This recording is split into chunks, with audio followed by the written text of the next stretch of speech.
ਮੈਂ ਜਰਮਨ ਦੇ ਵਿੱਚ ਟਰੱਕ ਡਰਾਈਵਰ 'ਤੇ ਜੌਬ ਕਰਦਾ ਸੀਗਾ ਅਤੇ ਮੇਰੇ ਰੀੜ੍ਹ ਦੀ ਹੱਡੀ ਦੇ ਵਿੱਚ ਪ੍ਰੋਬਲਮ ਆ ਗਈ। ਮੈਂ ਕਾਫੀ ਟਾਈਮ ਤੋਂ ਪਰੇਸ਼ਾਨ ਸੀਗਾ, ਇਸ ਤਰ੍ਹਾਂ ਸੌਂਦਾ ਸੀ, ਇਸ ਤਰ੍ਹਾਂ ਹੀ ਬੈਠਦਾ ਸੀਗਾ ਅਤੇ ਮੈਂ ਕੋਟਕਪੂਰਾ ਤੋਂ ਵੀ ਇਲਾਜ ਕਰਵਾਇਆ, ਮੋਗਾ ਤੋਂ ਵੀ ਇਲਾਜ ਕਰਵਾਇਆ, ਬਿਲਕੁਲ ਫਰਕ ਨਹੀਂ ਪਿਆ। ਅਤੇ ਫਿਰ ਮੈਨੂੰ ਦਾਦਾ ਜੀ ਮੇਰੇ ਤੇ ਡਾਕਟਰ ਸਾਹਿਬ ਕੋਲ ਲੈ ਕੇ ਆਏ ਅਤੇ ਮੈਨੂੰ ਹੁਣ ਕਾਫੀ ਫਰਕ ਹੈ ਇਸ ਚੀਜ਼ ਨਾਲ।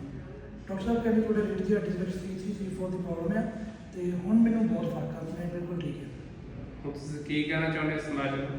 ਮੈਂ ਇਹ ਕਹਿਣਾ ਚਾਹੁੰਦਾ ਹਾਂ, ਵਧੀਆ ਮੈਡੀਸਨ ਖਾਣ ਨਾਲੋਂ ਤੁਸੀਂ ਇੱਥੇ ਆ ਕੇ ਵਧੀਆ ਆਪਣਾ ਟ੍ਰੀਟਮੈਂਟ ਕਰਵਾ ਸਕਦੇ ਹੋ।